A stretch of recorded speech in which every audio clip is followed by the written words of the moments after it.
Damai sejahtera Allah Bapa, Putranya Yesus Kristus, dan Roh Kudus memenuhi hidup kita hari ini, Jumat 29 Agustus 2025. Para pendengar renungan Oasis Fajar yang diberkati Tuhan, mari kita berdoa. Ya Allah, ya Tuhan kami, kasih-Mu terus menjadi bagian kami. Terbukti hingga saat ini kami ada dalam pemeliharaan-Mu dan penyertaan-Mu. Oleh karena itu, kami siap mendengarkan firman-Mu. Di dalam nama Tuhan Yesus Kristus kami berdoa. Amin. Saudara-saudara yang dikasihi Tuhan, pembacaan firman Tuhan terdapat dalam Maleakhi 3 ayat 6 hingga 12 dengan judul perikop Pembayaran Persembahan Persepuluhan Menyenangkan Hati Allah. Bahwasanya Aku, Tuhan, tidak berubah, dan kamu, Bani Yakub, tidak akan lenyap. Sejak zaman nenek moyangmu, kamu telah menyimpang dari ketetapanku dan tidak memeliharanya. Kembalilah kepadaku, maka aku akan kembali kepadamu, firman Tuhan semesta alam. Tetapi kamu berkata, dengan cara bagaimanakah kami harus kembali? Bolehkah manusia menipu Allah? Namun kamu menipu aku. Tetapi kamu berkata, dengan cara bagaimanakah kami menipu engkau? Mengenai persembahan persepuluhan dan persembahan khusus. Kamu telah kena kutuk, tetapi kamu masih menipu aku. Ya, kamu seluruh bangsa. Bawalah seluruh persembahan persepuluhan itu ke dalam rumah perbendaharaan, supaya ada persediaan makanan di rumahku, dan ujilah aku, firman Tuhan semesta alam, apakah aku tidak membukakan bagimu tingkap-tingkap langit dan mencurahkan berkat kepadamu sampai berkelimpahan. Dan aku akan menghardik bagimu belalang pelahap, supaya jangan dihabisinya hasil tanahmu, dan supaya jangan pohon anggur di padang tidak berbuah bagimu, firman Tuhan semesta alam. Maka segala bangsa akan menyebut kamu berbahagia, sebab kamu ini akan menjadi negeri kesukaan, firman Tuhan semesta alam. Pembuktian kasih Allah. Inilah judul kita hari ini.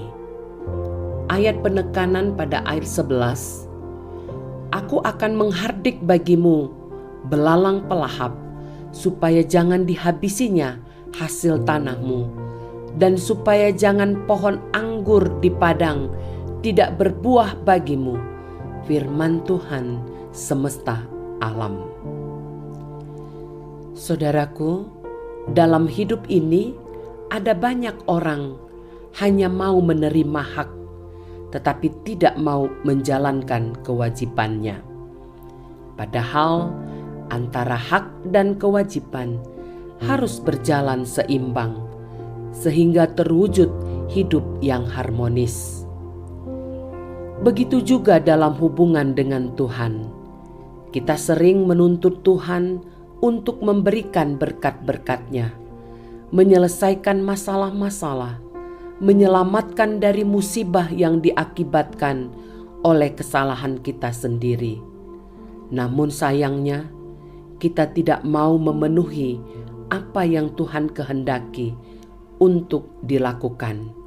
Seperti misalnya, memberikan persembahan persepuluhan kepada Tuhan, mematuhi semua perintah-perintah-Nya, berdoa, dan membaca firman-Nya, dan lain sebagainya. Padahal jika kita melakukan sesuai firman Tuhan, maka Ia berjanji akan membuka tingkap-tingkap langit dan mencurahkan berkat-Nya pada kita sampai berkelimpahan. Bahkan Tuhan juga berjanji untuk memelihara hasil pertanian kita dari belalang pelahap dan melindungi tanah kita agar tetap subur. Begitu juga bagi kita yang bekerja di kantor, Tuhan berjanji untuk memelihara usaha dan pekerjaan kita dari hal-hal yang akan menghancurkan dan memberikan perlindungan di tempat kerja, sehingga kita dapat mencari nafkah dengan aman. Saudaraku, itulah bukti kasih Allah bagi kita yang mau memenuhi kewajiban dengan sungguh-sungguh. Itu berarti bukti kasih Allah berhubungan langsung dengan ketaatan kita. Ketika kita taat pada firman-Nya, maka Dia pasti akan menunjukkan kasih-Nya dengan mencurahkan berkat-berkat yang nyata, baik secara pribadi, dalam pekerjaan, pelayanan, dan rumah tangga. Untuk itu, jangan meragukan kebaikan Tuhan. Kita dapat membuktikannya dengan memberikan persembahan perpuluhan dan persembahan hidup yang benar di hadapan-Nya. Penegasan. Bukti kasih Allah selalu nyata dalam hidup kita melalui berkat-berkat dan perlindungan-Nya. Kita tidak boleh meragukannya. Saudara-saudaraku, mari kita berdoa. Terima kasih Tuhan, Engkau selalu membuktikan kasih-Mu melalui perlindungan dan keselamatan-Mu. Tolong kami untuk setia dalam memberikan persepuluhan dan persembahan hidup kami di mezbah-Mu. Dalam nama Tuhan Yesus kami berdoa. Amin. Saudara-saudaraku, inilah renungan hari ini. Tuhan melimpahkan kasih setia-Nya bagi kita semua. Amin.